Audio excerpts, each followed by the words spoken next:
Les futurs aménagements du site du Bord-de-Lan sont au centre d'une réflexion prospective à travers une entente entre la ville de Villefranche et la commune de Anse. Les deux collectivités ont en effet décidé de réfléchir ensemble aux grandes orientations qu'elles envisagent pour ce site d'une superficie de 400 hectares et qui représente une opportunité certaine pour les habitants des deux communes, mais aussi pour un public venu d'horizons plus lointains.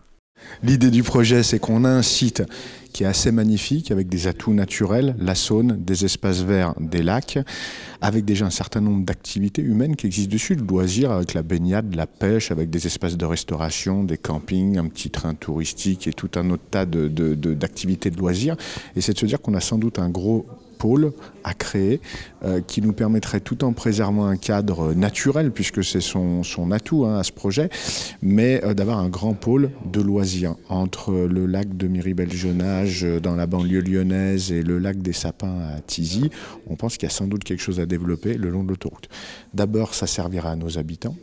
qui aspirent tous, je crois, à trouver des espaces verts, des espaces de respiration, des espaces de promenade, des espaces de jeu en famille, seul ou à plusieurs, mais aussi que ça peut être un vrai atout touristique entre la future halte fluviale pour les gros porteurs à Villefranche et le porte-plaisance de Anse. Les deux communes, Villefranche et Anse, ont donc décidé de créer une entente afin de promouvoir une vision cohérente et partagée de leurs projets respectifs et de réfléchir aux grandes orientations qu'elles envisagent pour le site. Le premier objectif de l'entente, c'est de dépasser le cadre administratif. C'est-à-dire que si on réfléchit chacun de nos côtés sur un projet qui est à cheval sur deux communes, c'est souvent là qu'on fait des bêtises. Donc d'abord, c'est de se coordonner, dépasser les limites habituelles de l'administration, des collectivités territoriales pour travailler ensemble. La deuxième chose, c'est quand on travaille à plusieurs, on est en principe plus intelligent et on va essayer du coup d'avoir un projet qui va un petit peu plus loin, qui est plus ambitieux, qui sera sans doute plus pertinent en le co-construisant. Alors l'entente, c'est une organisation entre deux collectivités qui existent depuis très longtemps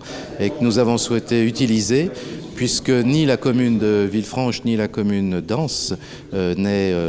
maître d'ouvrage de ces équipements. D'un côté, c'est le syndicat mixte du Bord-de-Lan, de l'autre côté, c'est l'agglomération de Villefranche. Mais c'est sur notre territoire et nous pensions qu'il était important que les deux communes réfléchissent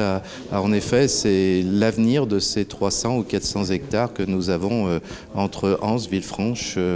disponibles pour créer un site exceptionnel. Les deux communes ont nommé 3 représentants chacune lors de leur dernier conseil municipal afin de se concerter et de travailler sur les projets en collaboration avec les intercommunalités en charge du développement du site.